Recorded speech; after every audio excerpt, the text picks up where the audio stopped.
Gravação iniciada, presidente.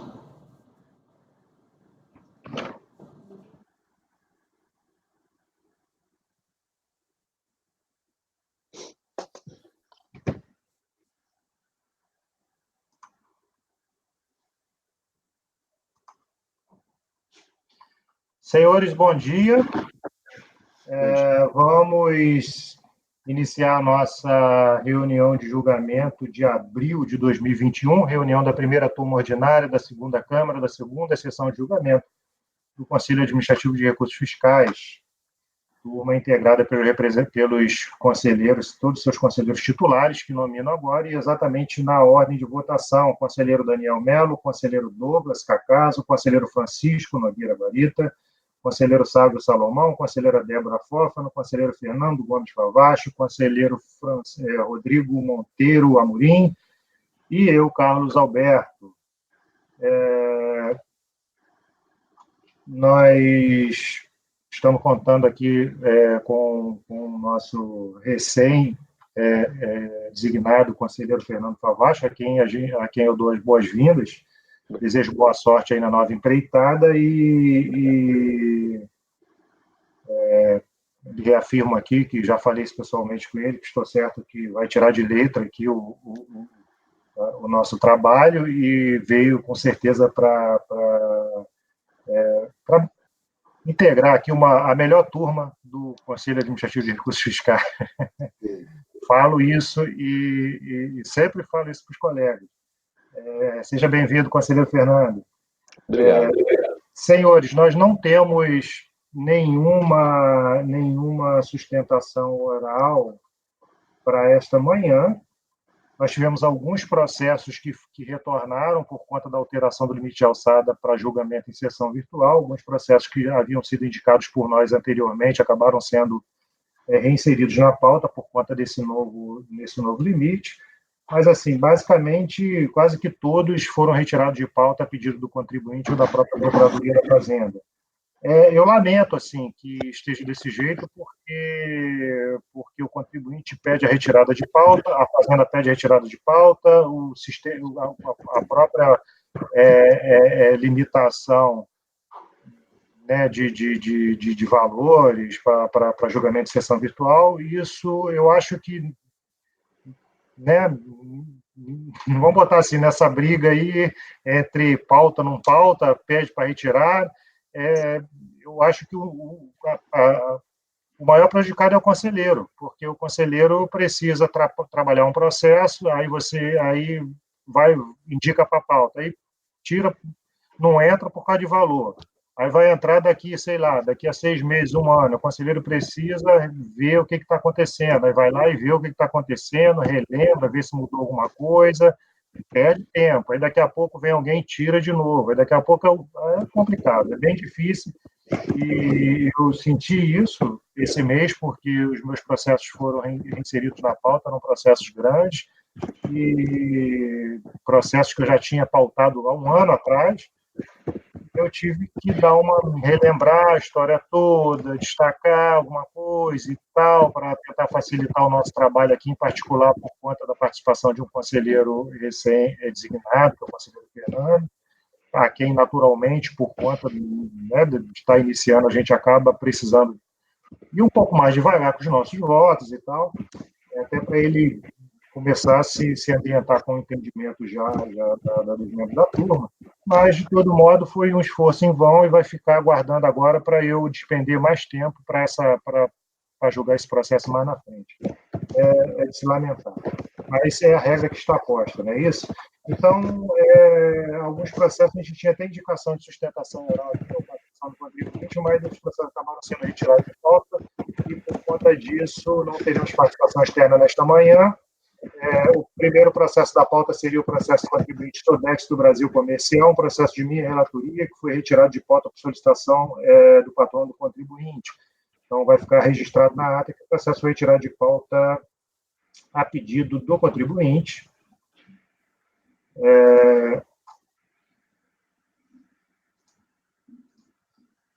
e será reincluído em sessão de julgamento agendada oportunamente. Esse é o mesmo resultado também para o processo número 2, relatoria do conselheiro Rodrigo, que é o Instituto de Educação do Estado de São Paulo. Nesse caso, foi retirado de pauta a pedido da Procuradoria do Contribuinte. Processo item 3, Fundação de Saúde Pública de Novo Hamburgo, também de relatoria do conselheiro Rodrigo. Rodrigo, por favor, conselheiro, fique à vontade para a leitura do seu relatório e voto. Ok, presidente, bom dia a todos.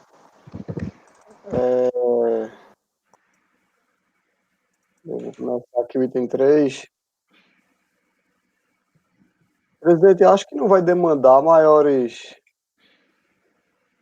pelo que eu lembro aqui desse voto,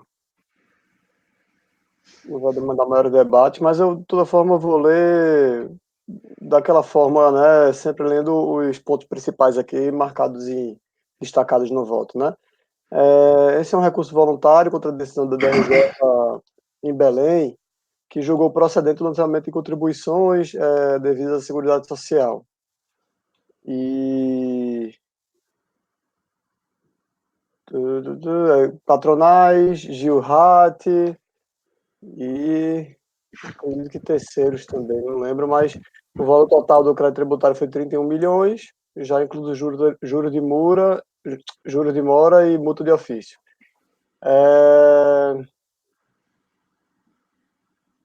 Segundo o relatório fiscal, foi criada a lei municipal, a recorrente teria sido criada por lei municipal, por decreto, que aprovou seu estatuto e estabelece que a mesma é uma função estatal, é uma fundação estatal com personalidade jurídica de direito privado, cujo órgão instituidor é o município de Novo Hamburgo, sendo a sua finalidade prestar serviço de saúde.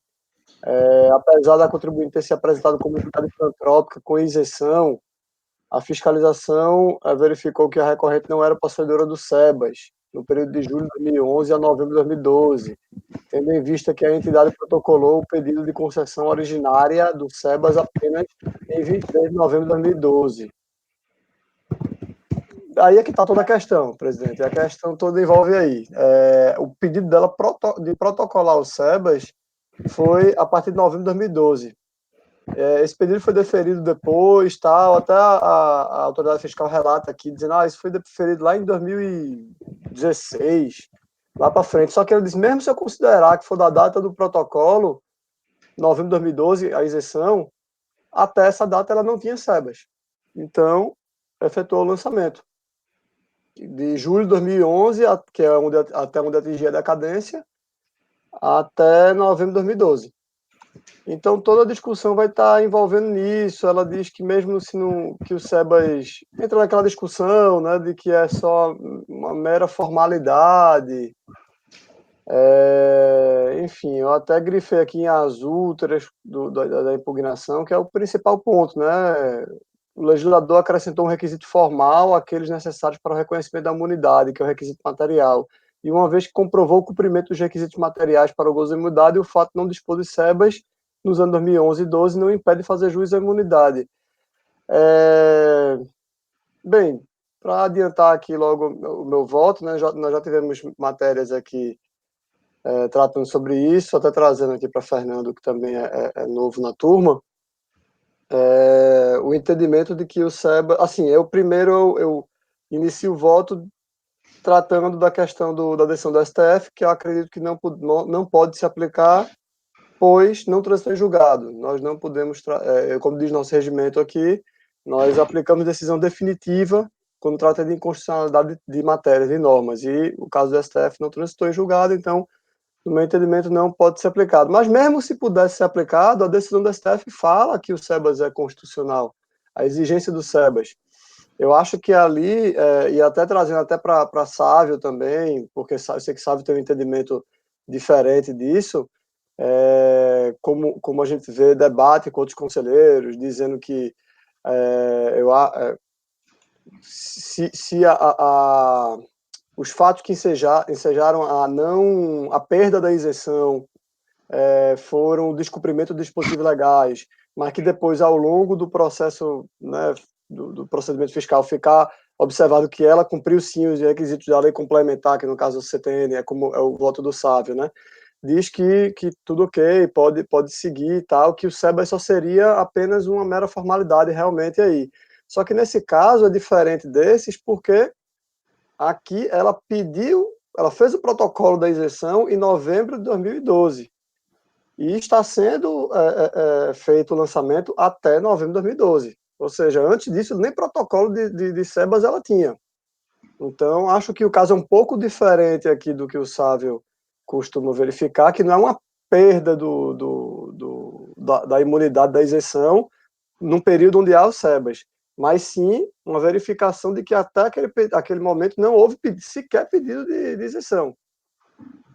Por isso que eu acho que que eu falo que o caso não comporta maiores debates, assim, no meu entendimento, né? Eu informo que o SEBAS é um requisito legal, sim, está previsto em lei ordinária, tal, que eu não afasto não afasto a aplicação dessa norma, porque não existe nada informando que ela é inconstitucional, pelo menos nenhuma decisão definitiva, e mesmo se fosse aplicada a decisão do STF, eu até menciono aqui, né, trago trechos do voto, até o voto do ministro Luiz Barroso, deixando claro que o SEBAS a exigência do SEBAS é sim uma exigência constitucional e que, portanto, ela deveria ter feito esse pedido para fins de gozar da isenção. Portanto, eu nego o provimento ao recurso voluntário.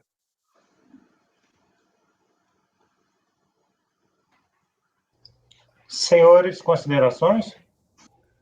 Presidente, pelo que o Rodrigo bem explanou aí, eu acho que esse processo sai um pouco daquela discussão que a gente teve já nas sessões passadas, porque a questão aí é que nem tinha o SEBAS, né? O que a gente pontuava, eu inclusive, em discordância ao entendimento de vocês, era que às vezes a gente não conseguiria saber se o SEBAS teria sido ali, não teria sido concedido por conta do cumprimento das obrigações, né, previstas na lei complementar ou na lei ordinária, né?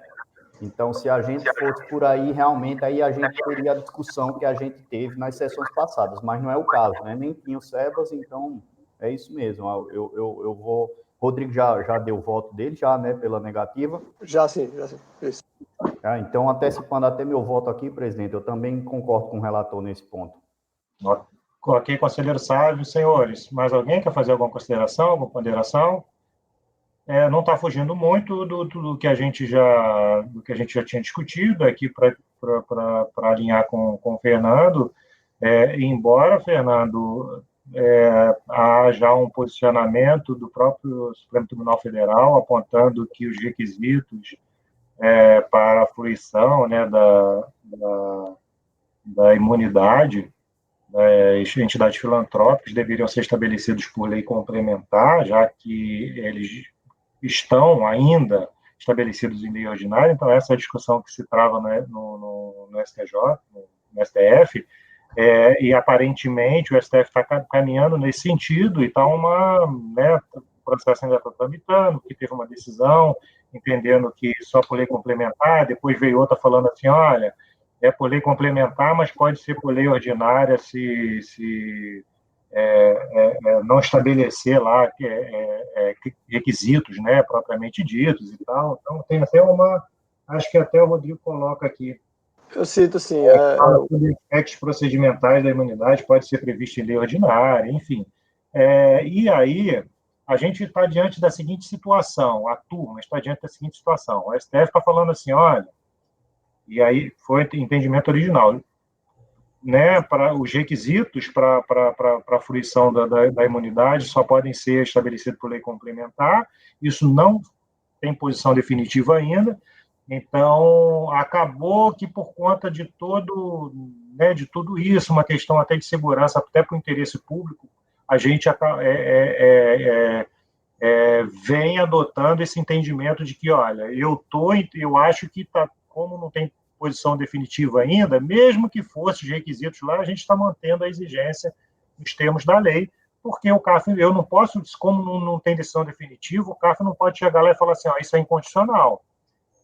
a gente poderia ter caminhado de outra forma, né? Mas a ideia básica disso é que a gente até entendia que deveria ter aguardado um pouco mais, esses processos foram sobrestados, aí depois foram liberados a partir de julgamento do primeiro embargo de declaração, e teve outro embargo, a gente entendia que ele deveria ter se mantido sobrestado para que a gente julgasse já o processo desse posicionamento final, mas, de toda sorte, é muito menos complexo a gente imaginar que a gente manteve um crédito tributário que amanhã o STF vai falar assim, olha, não pode, o contribuinte tem razão, ir lá e cancelar, do que se a gente cancelar o crédito tributário aqui, e aí o STF fala assim, não, o contribuinte não tem razão, a gente não vai conseguir voltar atrás. Então, foi uma medida de prudência da turma, a gente acabou caminhando nesse sentido, embora o conselheiro Sávio tenha feito um voto, e até um voto bastante fundamentado, mas pelos motivos que ele apontava no voto, ele entendia que seriam improcedentes os lançamentos dos casos que ele cita no voto dele. Mas, de todo modo, só para dar uma esclarecida aqui, em particular para o Fernando, que essa é uma matéria que pode ser reiterada aqui no julgamento de hoje, possivelmente alguns processos saíram exatamente por conta disso, que eram dessa matéria, que normalmente envolve processos com valores grandes. Então, senhores... Mas, nesse caso, segundo o Rodrigo, ele nem tinha, na verdade, né, o SEBAS, né? Ele não tinha o SEBAS, e, nesse caso, o próprio CSTF, quando ele faz o primeiro julgamento de um embargo, do primeiro embargo, ele fala assim, olha, esse inciso aqui ele é constitucional, que é exatamente o inciso que trata do SEBAS. Então, houve um novo embargo, porque exatamente está falando, olha, mas se exigir o SEBAS, pode, por lei ordinária, mas para eu tirar o SEBAS eu posso ter que cumprir requisitos outros, que não sejam aqueles estabelecidos por lei complementar. Então, essa é a discussão que está aqui, que ainda persiste na Suprema Corte. Senhores, mais alguma consideração? Então, podemos ir ao voto. Conselheiro Rodrigo, negando provimento ao recurso voluntário, formalizado pelo Instituto de Educação do Estado de São Paulo, Fundação de Saúde Pública de Novo Hamburgo, o Instituto de Educação de São Paulo foi o item 2, que a gente retirou de pauta a pedido da Procuradoria do Contribuinte. Então, no item 3, processo final 2016-23, conselheiro relator negando provimento ao recurso voluntário, como vota conselheiro Daniel? Eu acompanho o relator, presidente. Conselheiro Douglas? Acompanho, presidente. Francisco? Eu também acompanho. Sávio? Acompanho, presidente. Débora? Acompanho. Fernando? Acompanhe, presidente. Ok, senhores, eu também acompanho o conselheiro relator, e assim o resultado do item 3 fica: acordo os membros do colegiado por unanimidade de voto em negar provimento ao recurso voluntário. Próximo processo, um processo de minha relatoria, ação educacional claretiana.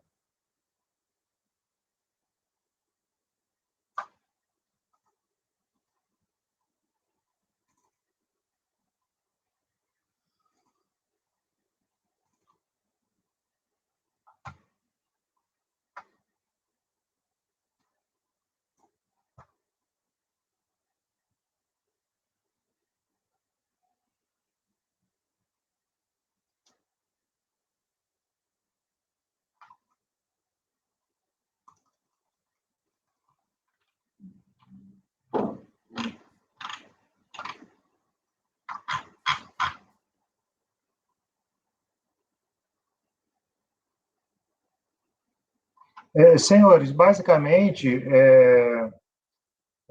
esse processo ele discute a possibilidade de efetuar um lançamento para prevenir a decadência, porque o contribuinte tinha uma determinada questionamento relacionado exatamente ao certificado de entidade beneficente, o SEBAS, e vamos lá. Auto de infração referente à contribuição previdenciária, parte patronal, inclusive Gilrat, terceiro, relativo ao calendário 2010-2011. O relatório fiscal aponta que a autuada enquadrou-se no período hora fiscalizado como entidade beneficente de assistência social, que lhe garantia a isenção de contribuições previdenciárias, que o pedido de renovação do SEBAS para o ano calendário 2010 foi indeferido pela portaria tal, de 2010.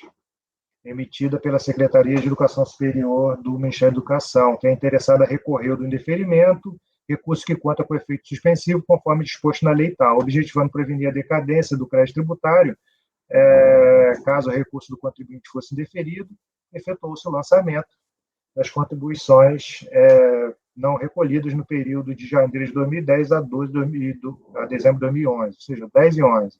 O contribuinte apresentou a impugnação, que foi analisada pela DRJ, que entendeu que, na hipótese de haver recurso administrativo contra a decisão do Ministério competente que indeferiu o requerimento para a concessão de renovação de SEBAS e contra a decisão de cancelar tal certificado, a Secretaria poderá efetuar o lançamento de ofício. O contribuinte formalizou o recurso voluntário, no qual fez uma síntese fática aqui do caso, tratou de tempestividade e, no mérito, restringiu sua inconformidade aos termos abaixo, que nos termos do 32, o recurso tempestivo ao indeferimento dos pedidos de renovação tem efeito suspensivo. Para os casos de decisão favorável, final desfavorável, após aplicada a vigência da lei, restringe a incidência tributária ao período de 180 dias. Então, como se vê, a lei de administrativo está restrita aos efeitos decorrentes do pedido de indeferimento do SEBAS, o recorrente formalizou o pedido de renovação do certificado, qual foi indeferido, e eu ponho aqui a portaria, indeferir o pedido de renovação. Contra a decisão acima foi formalizado recurso administrativo, o qual, embora a autoridade autuante tenha considerado como formalizado em 16/7 de 2010, o documento folha 184 aponta para a data de 26/7 de 2010. Ou seja, 10 dias apenas de diferença. Assim também entendeu a DRJ nos itens 4.8, folhas 438. Sendo certo que tal divergência de datas faria toda a diferença em relação aos efeitos de recurso, já que, não sendo formalizado no prazo de 30 dias, os efeitos do indeferimento não restariam suspensos. Então, aqui, a própria Lei 12.101 prevê que os pedidos de renovação de certificados beneficentes e tal, e ainda não julgados até a data, serão julgados pelo Ministério no prazo de 180 dias. As representações, enfim, das decisões de indeferimento proferidas com base no caput, caberá recurso no prazo de 30 dias. Por outro lado, o contribuinte questiona a exigibilidade de tributo no exercício 2010 e 2011 por entender que apenas seriam devidos àqueles relativos aos 180 dias anteriores à decisão final desfavorável. Tal entendimento tem lastro no que prevê esse artigo 9. Ocorre que, tendo sido formalizado o recurso fora do prazo, a decisão desfavorável publicada no Diário Oficial adota o caráter de definitividade, evidenciando que o lançamento observou a limitação disposta no preceito legal. A questão é, se o contribuinte faz dentro do prazo, o lançamento só pode retroagir 180 dias da decisão definitiva, né, do indeferimento. Como ele perdeu o prazo, então os 180 dias contou da decisão inicial que ele indeferiu. Então, né, por isso que eu digo ali na frente que o que a própria fiscalização errou ali na contagem do prazo, mas isso faria toda a diferença por conta disso. Tá? Então, ainda assim, a consulta ao andamento do processo no MEC evidencia que o certificado foi deferido. Posteriormente, ele foi deferido. Então, fica deferido o pedido de renovação inscrito no CBE e tal, em decorrência da decisão no processo tal. Porque o contribuinte questionou isso na Justiça, a Justiça falou, defere. Então, o processo judicial interno está em curso no Tribunal Regional Federal da Terceira Região, sob o número tal, e eu ponho aqui a Lei 12.101, que dispõe claramente que o disposto no caput, que é a questão do indeferimento, ele não impede o lançamento de ofício do crédito correspondente. Dessa forma, tendo em vista a regularidade da constituição do crédito tributário com o objetivo de prevenir a decadência, mantendo suspensa a exigência fiscal, em atenção ao efeito suspensivo previsto no artigo 35 da mesma lei, entendo que a autuação e o decidido em primeira instância não merecem reparo, o que impõe o não provimento do recurso. Não obstante, é certo que, após a ciência do contribuinte da presente decisão, os autos deverão ser mantidos suspensos na unidade responsável pela administração do tributo, onde deverão ser observados os termos do provimento judicial definitivo obtido junto à Justiça Federal. Então, basicamente, eu só estou falando, olha, o lançamento está certinho, como ele perdeu o prazo, os 180 dias foi alcançado, foi avaliado de forma correta, e ainda tem essa decisão judicial que acabou mandando deferir, mas é uma questão que ainda não tem decisão definitiva. Eu estou entendendo que o lançamento é procedente, de fato pode fazer o lançamento para prevenir a decadência, mas que o crédito tributário vai ter que ficar lá aguardando, e até o lançamento para prevenir a decadência já tem mesmo essa natureza, né? Ele vai ficar aguardando lá até que se conclua tudo, para que assim possa ser exigido, se for o caso. E, nesse sentido, eu aponto aqui que o processo tem que ser mantido na unidade, para aguardar o que vai ser decidido na Justiça e ser aplicado o que está sendo discutido na Justiça. E, nesse sentido, eu conheço do recurso e nego o provimento. Senhores, considerações? Não, presidente. Então, podemos ir ao voto. Conselheiro Daniel, como vota? Acompanho. Conselheiro Douglas? Acompanhe, presidente. Francisco? Eu também acompanho. Conselheiro Sávio? Acompanho, presidente. Débora? Eu acompanho. Conselheiro Fernando? Acompanhe, presidente. Rodrigo? Também acompanho, presidente. Ok, senhores.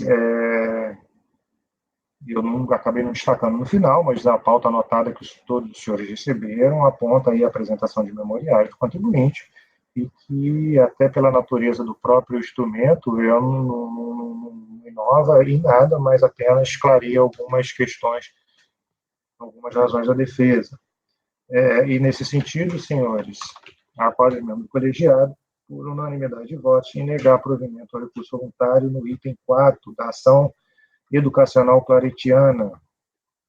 Próximo processo, Seleta Sociedade Criativa e Humanitária. Processo 5, relatoria do conselheiro Rodrigo, processo retirado de pauta a pedido da Procuradoria da Fazenda Nacional, e será incluído em reunião de julgamento a ser agendado oportunamente.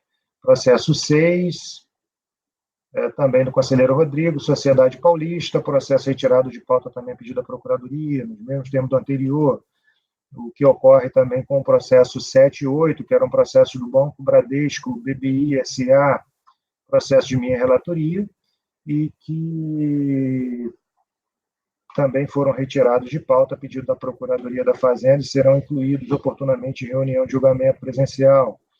Processo seguinte, item 9, NET Serviços de Comunicação, também de minha relatoria, processo retirado a pedido da Procuradoria. Passemos ao processo 10, já interessado Pressute Limitada, é um processo de relatoria, um embargo de declaração, para relatoria do conselheiro Daniel. Por favor, conselheiro Daniel, fique à vontade. Presidente, aqui foi um lapso manifesto no acórdão, que, ao se utilizar do relatório elaborado pela decisão de primeira instância, por um lapso, foi utilizado um relatório de outro processo, que estava sendo feito na mesma sessão de julgamento. Então, eu estou conhecendo dos embargos e acolhendo para integrar o relatório correto ao acórdão. Nesse sentido, o voto. Daniel, só para esclarecer, você julgou vários processos do mesmo contribuinte e acabou, nesse caso especificamente, teve um processo em que acabou o relatório sendo outro. Mas a matéria a ser discutida. Isso, eu não tenho como lhe afirmar que o relatório que estava aqui era do mesmo contribuinte, mas era um relatório estranho a esse processo. Aí, no caso, a unidade preparadora, ao verificar o número do debicad, né, que eles controlam o débito pelo debicad, aí ela disse, não existe esse debicad nesse processo. Aí eles retornaram, né, e foi feito os embargos para que fosse integrado ao processo o relatório correto. Que é isso que eu estou fazendo, porque o relatório que estava no processo, que foi para a unidade preparadora, era estranho, foi um lapso. E aí eu estou elaborando o relatório correto e, nesse sentido, acolhendo e conhecendo e acolhendo os embargos para que esse relatório que é relatado aqui seja o relatório da decisão, do acordo. Tudo bem, mas assim, a matéria que foi discutida no voto, ela não estava correta. Estava. Foi apenas um relatório. Ok. Senhores, então, o caso em tela, o conselheiro relator identificou lapso manifesto aqui na elaboração, na formalização do acordo anterior, em que acabou constando no documento final um relatório estranho ao processo em questão e que não teria trazido nenhum prejuízo, já que o voto em si se caminhou normalmente, a gente fez o julgamento normalmente, sem problema nenhum, e sem qualquer incorreção. Então, a ideia aqui é só alterar, acolher os embargos para que passe a constar, seja considerado como relatório da decisão recorrida, esse relatório transcrito aqui acima, e que também é um relatório bastante sucinto, que trata apenas aqui de contribuições previdenciárias e tal, como a gente normalmente acaba utilizando a própria conclusão da decisão recorrida. Senhores, considerações?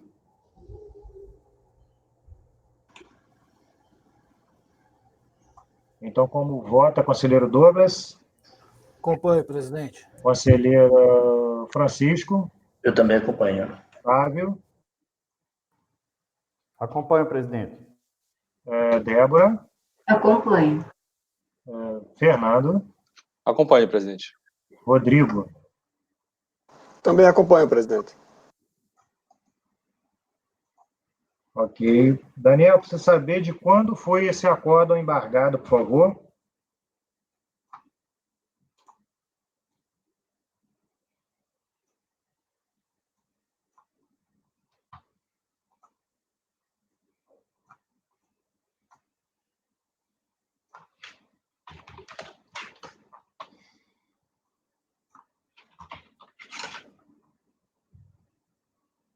Desculpa, foi do dia 2 de junho de 2020. Acórdão 6.318.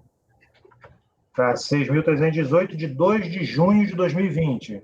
Correto. Ok.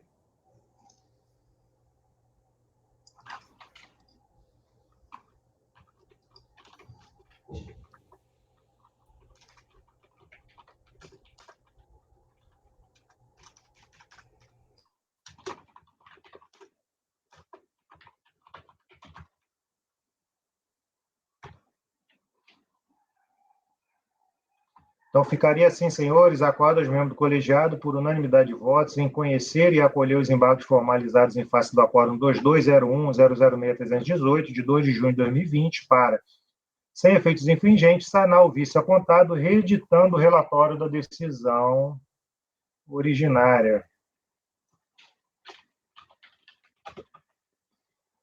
Tá ok, Daniel? Tranquilo assim?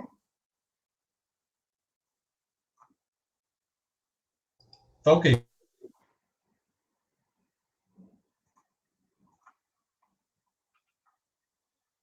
Processo seguinte. Então, senhores, passamos ao processo seguinte, item 11, conselheiro Douglas, Carrefour Comércio e Indústria Limitada. É um processo que foi retirado de pauta a pedido da Procuradoria e será incluído em reunião de julgamento a ser agendado oportunamente.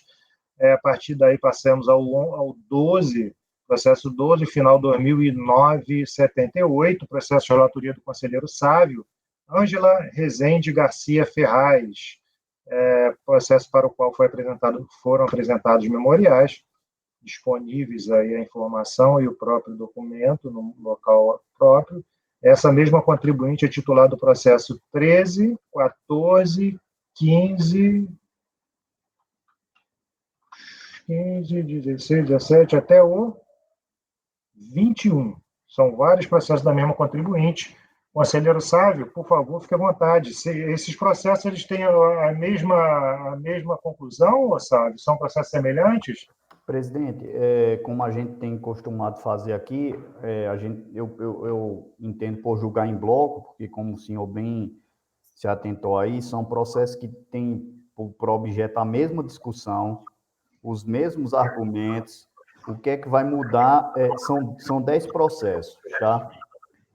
Então, nós temos um bloco de 5 e outro bloco de 5. O que é que muda de um bloco para o outro, vamos até nomear de bloco para facilitar aqui o entendimento, é a questão do período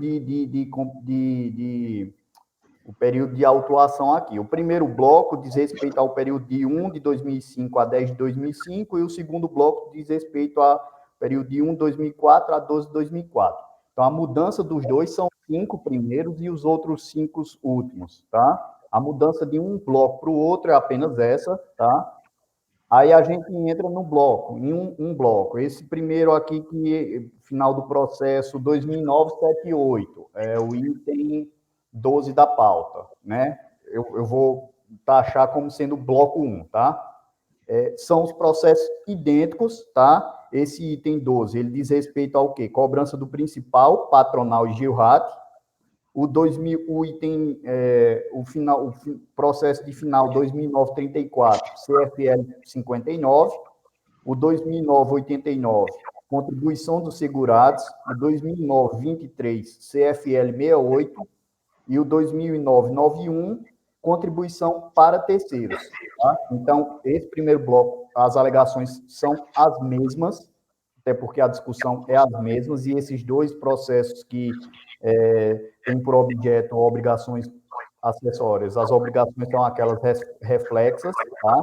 E o outro bloco é a mesma coisa, se repete nessa sequência, né? Patronal, GILRAT, contribuição segurados, terceiro, CFL 68, CFL 59, tá? Então, eu vou tomar como parâmetro aqui, desses 10 processos, apenas um processo. Eu não achei por bem fazer planilha, porque é a mesma coisa, não tinha nenhuma diferença de um para o outro. A discussão é basicamente a mesma. E as alegações em todos os recursos são as mesmas, tá? Então, até para a gente ganhar tempo, eu até achei por bem apenas relatar um e não fazer planilha para a gente não se bananar aqui. O que é que vai mudar ali é só o período de competência, como eu falei para vocês, 2004 e 2005, de um bloco para o outro. No resto, as alegações são as mesmas.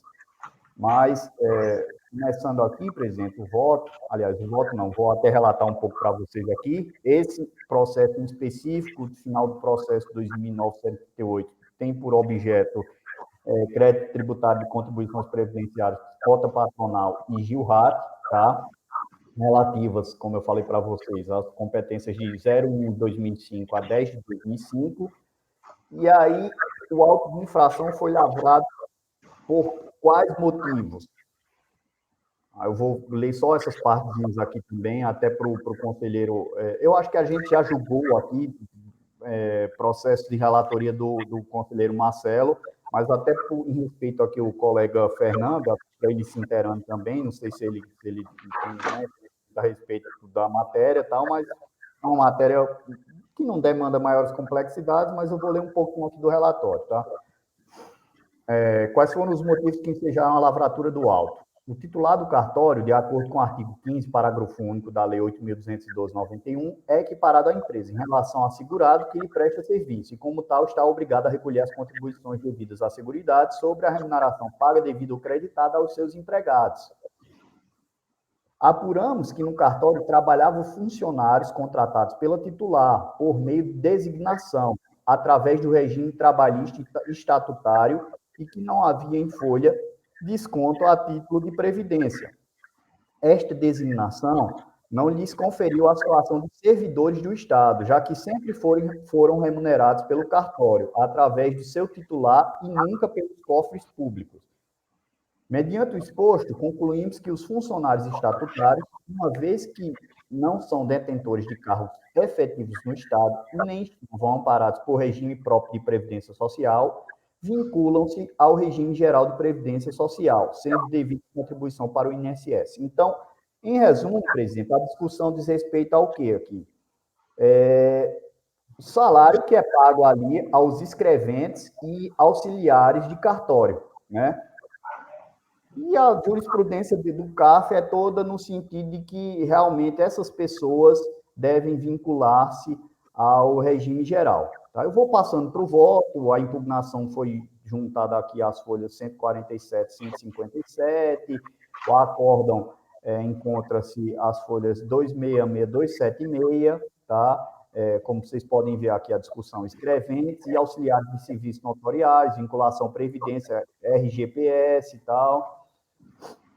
O contribuinte foi intimado da decisão de primeira instância, apresentou recurso voluntário de folhas 281, 289. E aí eu passo aqui ao juiz de admissibilidade do recurso, verifico que foi formalizado dentro do prazo, aqui alude o artigo 33 do decreto 7235 e preenche os demais requisitos de admissibilidade.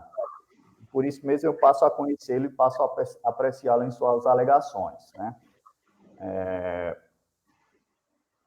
O que é que a recorrente diz? Primeiro, da decisão atacada. O cerne da discussão exposta no acórdão recorrido diz com a retroatividade da emenda constitucional 98, que é vedado pelos princípios da irretroatividade da lei tributária e da anterioridade. No outro tópico, aqui denominado o direito à legalidade e às provas, a contribuinte faz menção ao artigo 13 da Lei 8.212/91, diz que os artigos 40 e 48 da Lei 8.935/94 dispõem que os notários e os oficiais de registro podem contratar seus escreventes e auxiliares, os quais poderão, por sua vez, sujeitar-se aos regimes estatutário ou especial, que o órgão fiscalizador havia editado a portaria ministerial 2.701/95, cujo artigo 1º prescreve que o notário, tabelião, ou oficial de registro ou registrador admitidos até 20/11/94 continuarão vinculados à legislação previdenciária que anteriormente os regia, que a jurisprudência do Tribunal de Minas Gerais e o entendimento a respeito do Brasil, com substanciado 143/2009, corroboram a linha de entendimento que os escreventes e auxiliares de cartórios contratados até 20/11/94 continuam vinculados ao regime próprio de previdência e, por conseguinte, ficam excluídos do RGPS, desde que sejam titulares de cargos públicos de provimento efetivo e não tenham feito a opção de que trata o artigo 48 da Lei 8.935/94. Então, presidente, basicamente aqui a discussão diz respeito ao regime jurídico previdenciário aplicado aos escreventes e auxiliares notariais de cartório. E aí eu fiz um apanhado, certo? Partindo aqui da Constituição Federal, do artigo 236, venho falando aqui dessa questão levantada pela própria contribuinte, artigo 20 da Lei 8.935, de 18 de novembro de 94. Trato também do artigo 40, parágrafo único, trato também do artigo 48 da Lei 8.935 de 94.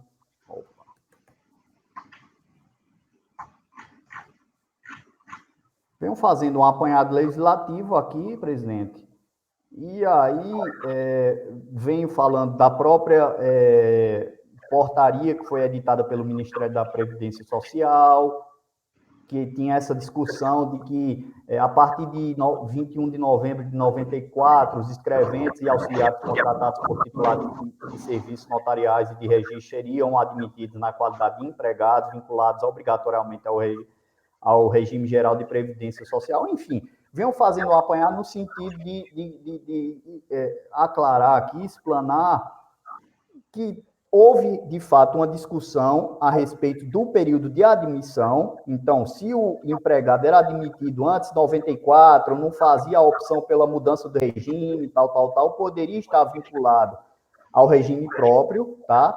Aí eu venho falando um porém, né?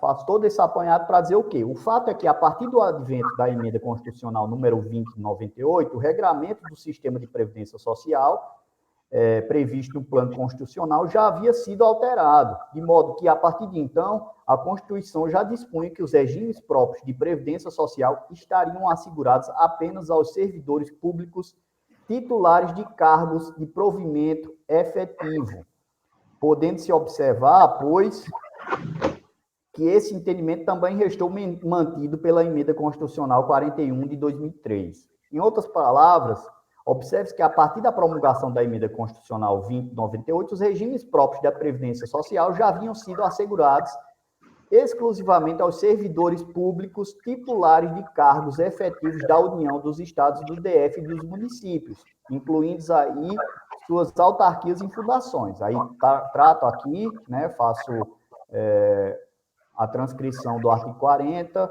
com redação dada pela Emenda Constitucional 20, bato aqui nessa tecla, tal, venho corroborando aqui a linha seguida pela Constituição, que foi ali espelhada no artigo 1º, inciso 5 da Lei 9.717 de 98. Venho também fazendo um apanhado da própria lei, do próprio artigo 13 da Lei 8.212 de 91, que dispõe que o servidor civil ocupante de cargo efetivo. Enfim, presidente, a discussão é essa, né? E aí, diante dessa questão de que se o escrevente era admitido antes de 94, depois, tal, se optava pelo regime ou não, o STF foi instado a se pronunciar a respeito dessas matérias, né, e confirmou esse entendimento. Primeiro, aqui, desde 91, a STF já tinha confirmado em ação direta de inconstitucionalidade que realmente apenas os servidores ali de cargos efetivos, e aí eu estou fazendo essa questão, essa menção aqui, o que seria cargos efetivos, tal, que poderiam gozar ou vincular-se ao regime próprio, tá? Aí depois aqui, ação direta de inconstitucionalidade 2.602 Minas Gerais, também. Outra ação de inconstitucionalidade, 4.641, também dispunha nesse sentido, né? O próprio TST também dispôs nesse sentido. E aí, presidente, o meu desfecho é que, realmente, assim, desde 98, apenas os servidores ali de cargos efetivos, e eu, como falei para vocês, eu fiz essa diferença de cargos efetivos e não efetivos, né? Fiz um pouco aqui acima, a propósito, os titulares de cargos efetivos são aqueles que contam com a nomeação em caráter definitivo, basicamente aqueles que submetem-se a concurso público e são aprovados, né? E eu estou falando aqui, o meu desfecho aqui não, que esse tipo de servidor, entre aspas, não é servidor de cargo efetivo, né? O contrato é o titular do escritório, e isso já seria um screening ali, a gente concluir que o simples fato de não figurarem ali como servidores efetivos, já seria o que eles estivessem vinculados ao regime geral e não ao regime próprio. Então, há outra discussão de que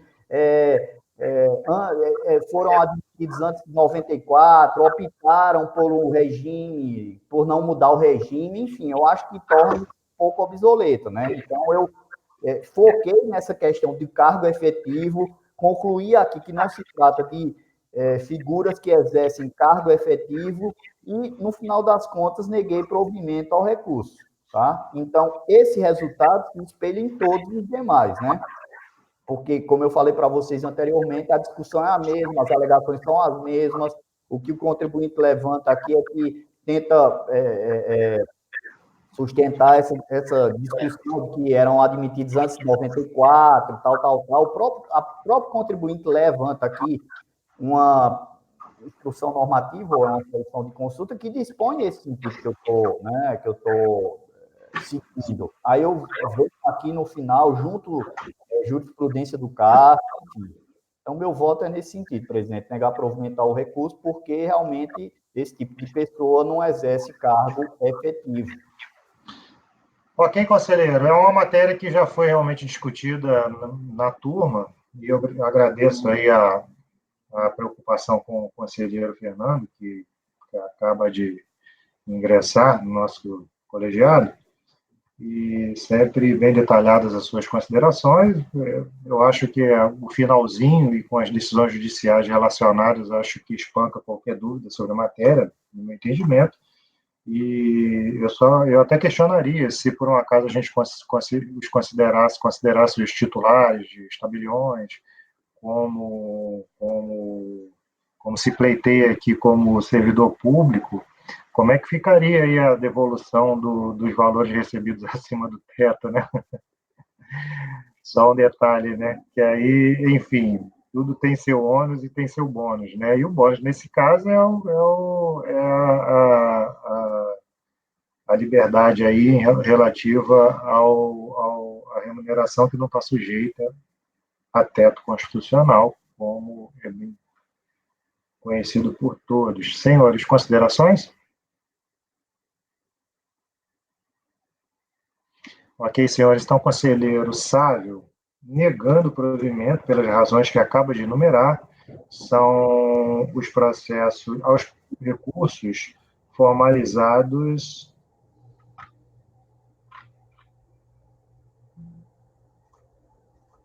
para os processos, vamos ver aqui exatamente, dos processos 12, item 12 da pauta, ao item 12 ao item 21, processos de interesse da contribuinte Ângela Rezende Garcia. Como vota, conselheiro Daniel? Eu acompanho, presidente. Conselheiro Douglas? Acompanho, presidente. Francisco? Eu acompanho. Débora? Acompanho. Fernando?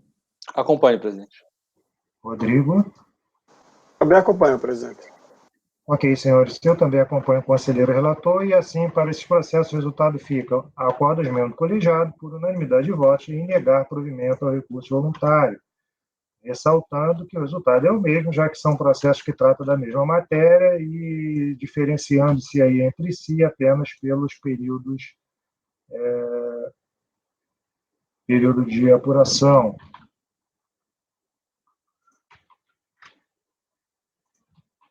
Processo seguinte, processo da Fênix Transporte Limitada. São 4 processos do mesmo contribuinte, de relatoria do conselheiro Francisco Guarita. Conselheiro, por favor, fique à vontade para iniciar por um desses processos, né, do 22 ao 25, que facilite aí, qualquer um deles que facilite aí os nossos trabalhos, racionalize o nosso tempo.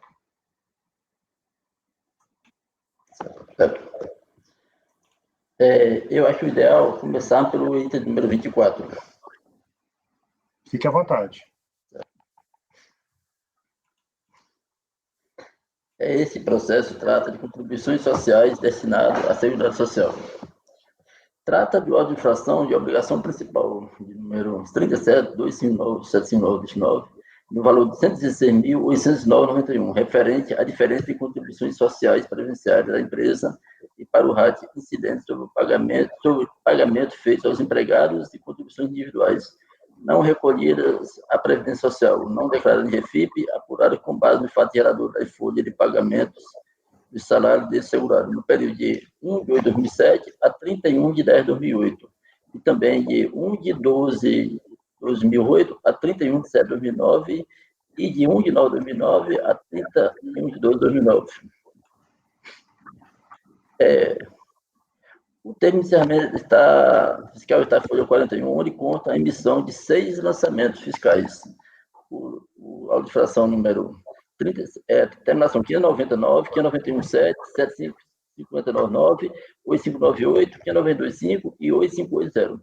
Sendo que para os lançamentos fiscais constando da folha 90 e 91 não foram apresentadas impugnação, deixaram de apresentar 2 impugnações.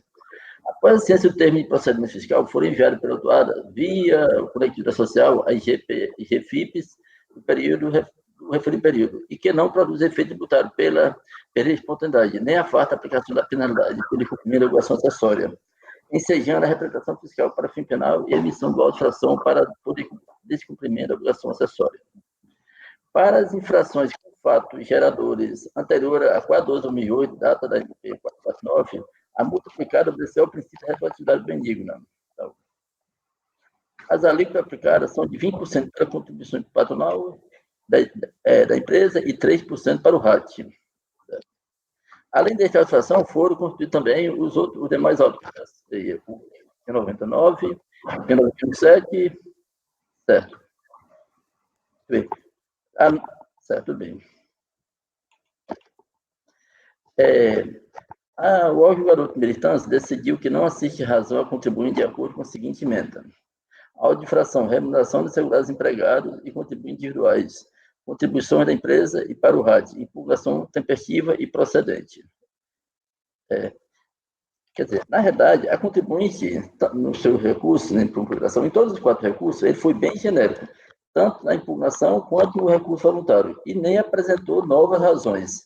Aí, nesse caso, eu utilizarei o artigo 57 do RICAF, que prevê quando o contribuinte não apresenta novas razões, utiliza a decisão recorrida. Ou seja, observe de logo que a empresa recorrente, igualmente o fez na impugnação, em vez de apresentar fatos concretos ou elementos de prova que venham a rebater a autuação e a decisão recorrida, limita-se a fazer alegações genéricas de ataque à fiscalização e adesão em análises. A título de preliminar, argumento que a autuação não foi específica ao descrever o fato imputado, limitando-se a imputar os artigos infringidos, sem apresentar qualquer cálculo, como também não atendeu os demais requisitos legais na confecção da autuação. No que respeita ao mérito, argumentou que a autuação e a adesão recorrida não se ativeram aos elementos de prova apresentados, com erro na formação da base de cálculo, não considerando também os pagamentos efetuados. Pagamento feito após a fiscalização.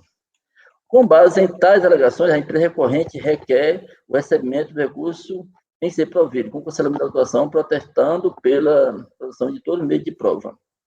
Então, como eu falei, como não houve inovação do recurso, como não houve novos argumentos, novos elementos de prova apresentados, vou utilizar como decisão decidir no acordo de embate. Pelo exame dos autos, é verificado, segundo a decisão do TRJ, o seguinte, que eu acolho, pelo exame dos autos, é verificado que se trata de lançamento fiscal de diferenças e contribuições apurado com sustentação nas bases de cálculo constante do destinatório de débito de folha tal, sustentado pelo documento constante do levantamento mencionado no relatório acima, folha de pagamento, tal, das competências referidas. A argumentação da impugnação de que o referido crédito tributário não guarda consonância com os elementos do documento gerador dessas obrigações e que também apresenta divergência não tem sustentação fática. A impugnante não demonstrou na sua peça de rebate esse fato jurídico com a devida especificação, nem impugnou qualquer valor do lançamento fiscal. Como eu falei, foi bem genérico. Portanto, os argumentos da impugnante de que o não reconhecimento total da dívida, a sua rejeição, a sua impossibilidade de atender e entender os cálculos apurados pela auditora fiscal, não estão fundamentados nem comprovados faticamente, devendo essas alegações serem refutadas. Igualmente, o argumento da impugnação, com base no artigo 142 do CTN, não tem sustentação. O crédito tributário previdenciário não atende à referente discussão legal, não havendo alegada maculação no procedimento fiscal, que está constituído de todos os elementos e formalidades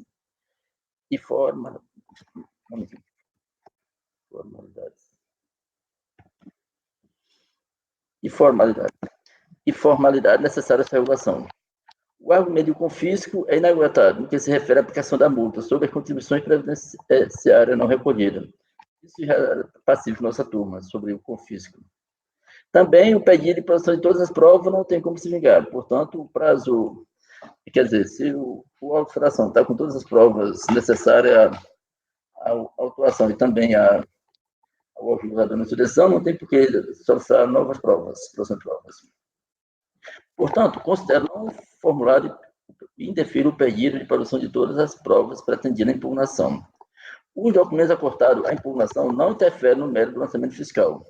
Dessa forma, novamente, deve-se frisar que os elementos de cálculo apurados pela fiscalização, assim aqueles afetos a recolhimento de deduções, estão espalhados no documento constitutivo do lançamento fiscal, não vingando a pura e genérica sustentação da impugnação de que os seus cálculos não refletem a realidade da contabilidade atuada.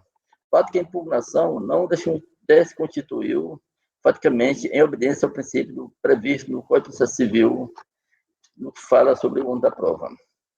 Por conta disso, eu recuo esse recurso para negar o provimento.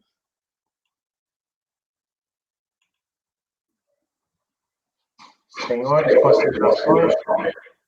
Como se vê, o conselheiro relator negando o provimento de recurso voluntário, adotando como razões de decidir nos termos do artigo 57 do nosso regimento interno, o inteiro teor da decisão de primeira instância, já que concorda integralmente com ela, e por não ter havido qualquer inovação, matéria nova a ser tratada em sede recursal. Basicamente, o contribuinte apresenta questionamento sobre o lançamento de forma genérica, dizendo que não demonstrou os cálculos, enfim, mas não, de todo modo, não faz o seu papel aí de apresentar elementos modificativos, extintivos ou impeditivos do direito do fisco que constitui o crédito tributário. Nesse sentido, o conselheiro relator nega provimento ao recurso voluntário. Alguém quer fazer alguma consideração? Conselheiro Guarita, esse é o mesmo resultado para os demais processos deste contribuinte? O processo 22 e 23 são os mesmos termos, não muda nada. Ok. Então, nós estamos julgando, senhores, processos 22 e 23, tá bom? E o 24 também. 22, 23 e esse é o 24. Nós analisamos exatamente 24, né? Senhores, considerações? Então, vamos ao voto. Como vota Daniel? Eu acompanho. Douglas? Acompanho, presidente. Sávio? Acompanho, presidente. Pois não, Sávio, não ouvi? Acompanho, presidente. Ok, obrigado. Débora? Acompanho. Fernando? Acompanhe, presidente. Rodrigo? Também acompanho, presidente. Ok, eu também acompanho. Acordos e assim o resultado para os processos 22. Processo 23 e 24 acordo aos membros do colegiado por unanimidade de votos em negar provimento ao recurso voluntário. Processo seguinte é o item 25, também do mesmo contribuinte, já um CFL 78, Código de Fundamentação Legal 78, por favor. Conselheiro Guarita, fica à vontade. E, presidente, na realidade, esse processo aqui, o recurso foi idêntico aos demais recursos, ou seja, todo genérico, sem inovar em nada, e também a própria decisão da RJ, lá no final diz, considerando que o processo principal, que era o primeiro que a gente analisou, também foi negado por conta disso, e como não acreditou nada, também nega provimento por conta disso. Ele não inovou em nada, e como de respeito ao principal, o que foi negado, não tem por que pensar diferente nesse caso. Até mesmo pelo recurso dele todo genérico, e idêntico aos demais.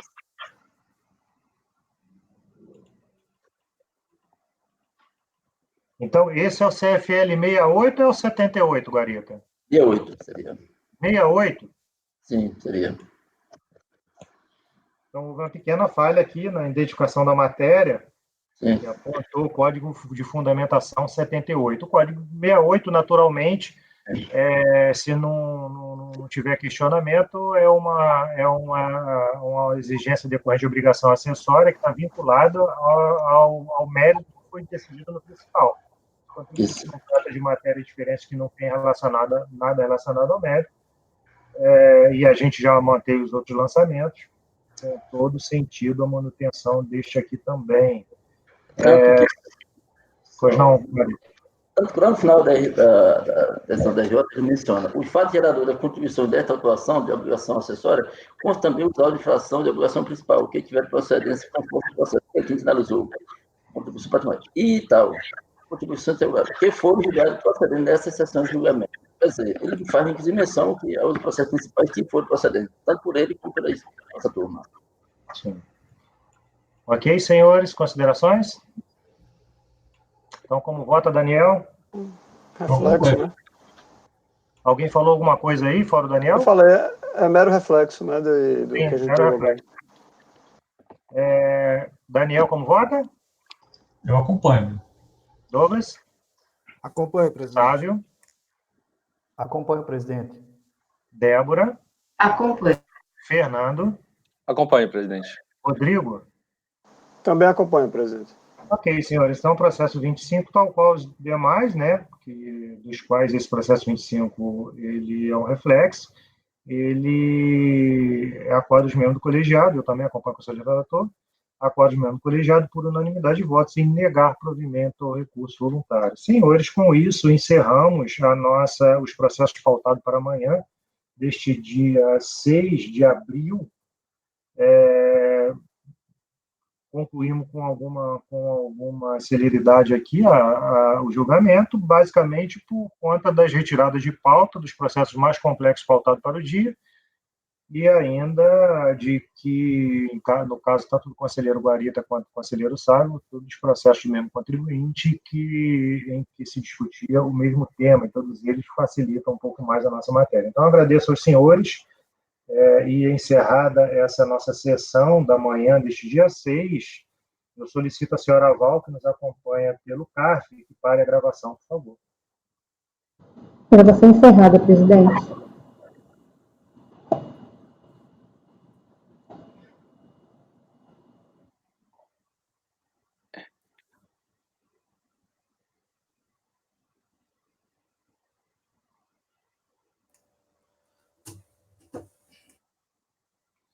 Ok, senhores, eu dei o comando aqui.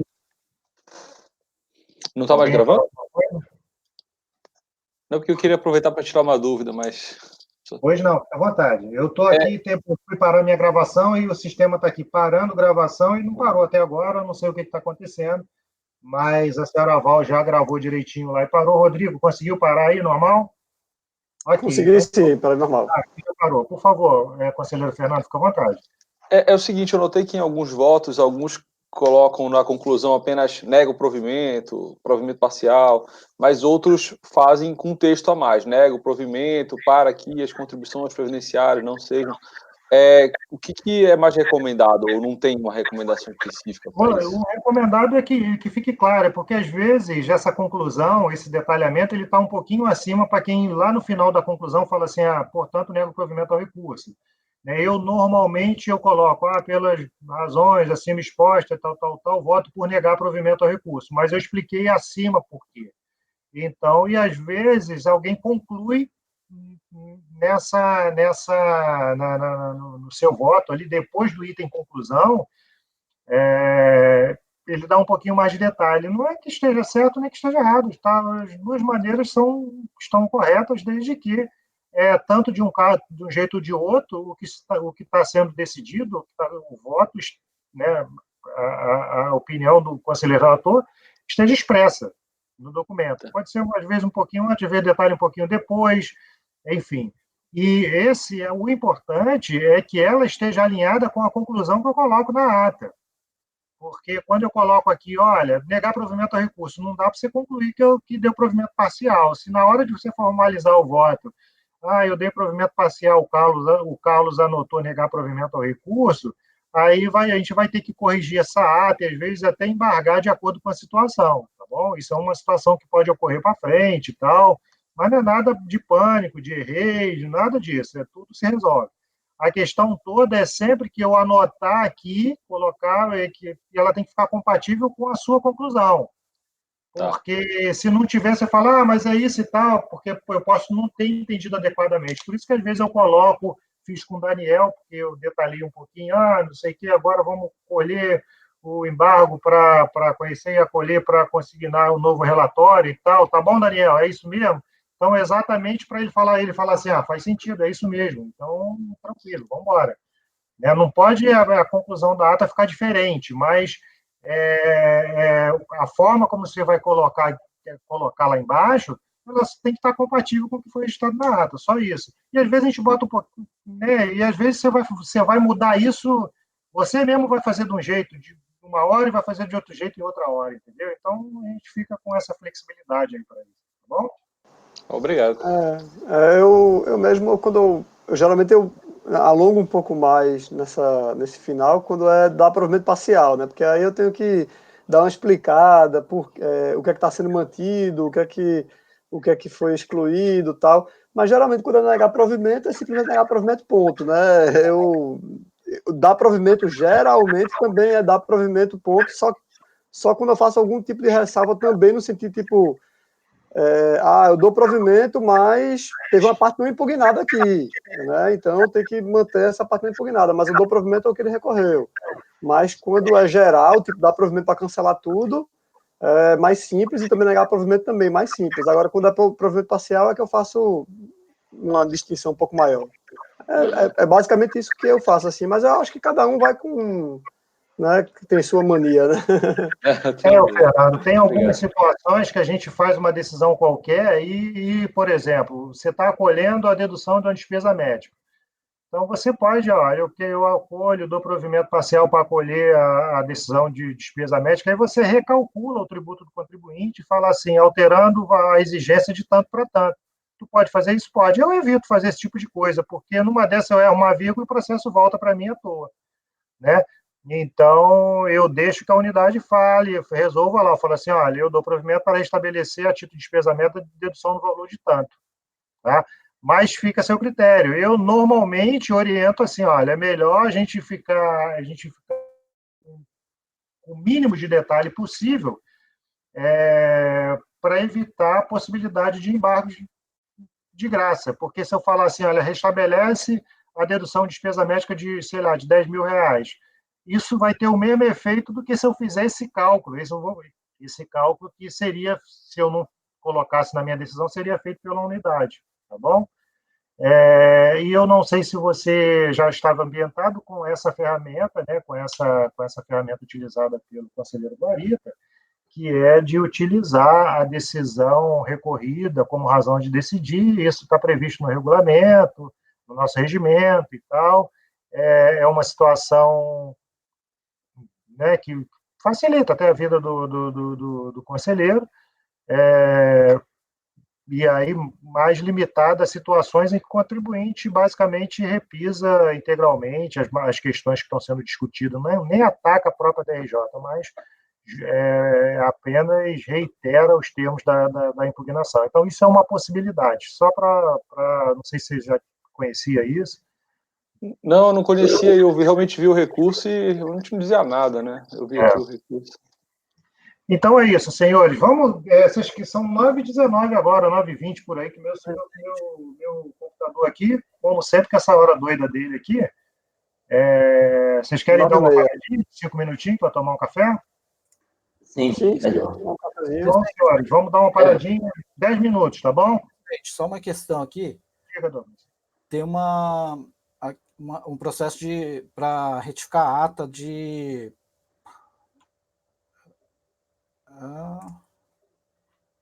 Teve uma retificação de ata nesse? É um processo meu, presidente.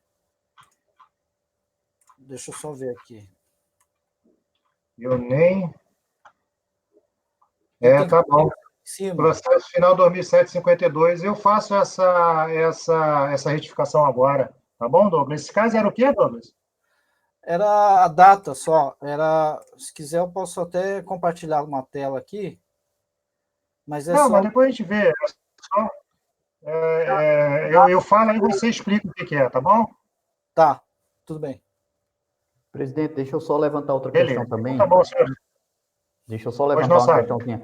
Tem uns processos de minha relatoria aqui, que eu estava até comentando há pouco com o Rodrigo, né, Rodrigo? Porque eu tinha seguido um caminho aqui que a recorrente juntou comprovantes de pagamentos, seguem mais ou menos aquela mesma linha, certo? De que as alegações são as mesmas, então no final de 7 a gente só vai julgar 2, tá? E eu tinha seguido a linha de que realmente a recorrente tinha juntado comprovantes de pagamento e foi observar aqui direito, até comentei com o Rodrigo, né, Rodrigo? Os comprovantes só são daquilo que ela entendeu devido. Então, o lançamento aqui é das diferenças, entendeu? Então, eu estou mudando aqui, só alterando o voto, se caso chegue na nossa ordem aqui e que eu não consiga fazer esse ajuste aqui, só para se puder deixar para um pouquinho depois, pode ser? Esses são da Padesan. Vou até olhar aqui nos votos, no item, ó, na pauta. São os processos... O presidente caiu, viu? Eu tô achando que ele caiu. Aí. Não, eu estou escutando também você, mas eu estou achando que ele caiu. Tá cinza a conexão dele ali. Ô, Rodrigo, não me ouve, Rodrigo? Agora voltou. Agora sim, voltou. Eu estou vendo vocês, mas está indo e voltando aqui. Senhora Val, está normal aí pelo CARF? Sim, presidente, está tudo normal para mim aqui. Para mim aqui tá com alguma estabilidade aqui que está apagando e voltando todo mundo aqui, mas enfim, sabe? Então esse é Então, o item 37 a 43. 37. Aí desse bolo inteiro, a gente só vai tratar de 2, tá? Tá. Porque um diz respeito a obrigações principais, aí são as mesmas alegações, e o outro... Então a gente vê, sabe, se a gente antecipa agora na parte da manhã até o 36, tá bom? Beleza, tranquilo. Tá bom, senhores? Obrigado, Então, vamos ver presidente. se a gente conseguir chegar até o 36, tá bom? 10 minutinhos a gente volta, tá bom, senhora Val? Obrigado aí, até mais. Ok, presidente.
Ei, Fernando.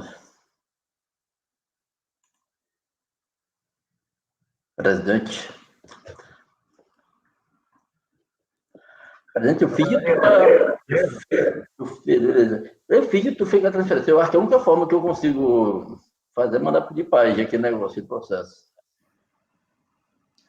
Marita, quando a gente tiver um tempinho, a gente você faz uma chamada de vídeo aí, eu vou acompanhar com você essa movimentação de processo, tá bom? Com certeza, tá ótimo. Pode ser, não tem pressa não. Pode ser à noite, Ok. amanhã ou depois, tá bem, então. Tá tudo prontinho, fechado. Fernando? A Fernanda tá congelada.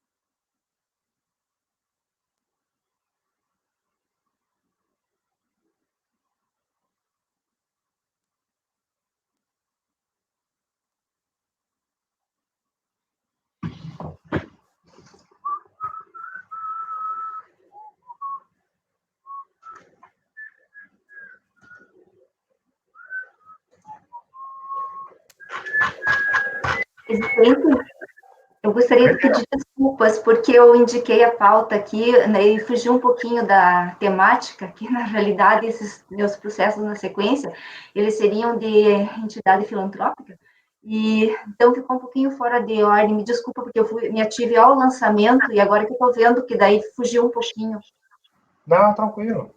tá? Só que agora que eu observei ali. Previdenciário acaba não fugindo muita coisa, né? Porque, embora trate de entidade filantrópica, a questão é patronal que vão cobrar lá, né? Então, Isso, e eu me ativo ao lançamento, e são aqueles processos que tem três lançamentos, uma sim, impugnação, aquela confusão toda. beleza, sem problema.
Alô.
que todos aí, né? Acho que a gente já pode dar seguimento. Douglas, lembra para mim só qual era a história lá só para eu chamar aqui a alteração, a retificação da ata.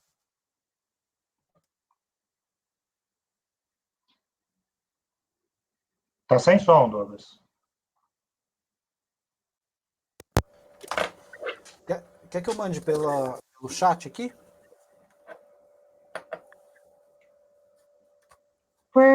Não sei, se você... eu acho que era uma besteirinha só no registro, né?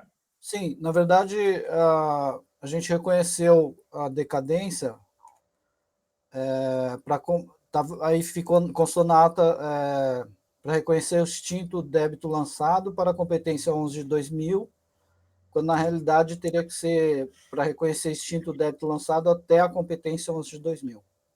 Só isso, né? Então foi só uma besteirinha. Aí você só comenta, eu vou dizer o que é, e você diz o que ficou consignado na ata, e quando, na verdade, decidido foi isso assim, assensado, tá bom? Tá bom. E aí a gente submete a todo mundo e está resolvido. Senhores, então vamos dar seguimento. Senhora Val, por favor, podemos iniciar a gravação. Nós vamos antecipar a reunião da tarde, tá bom? Ok, então.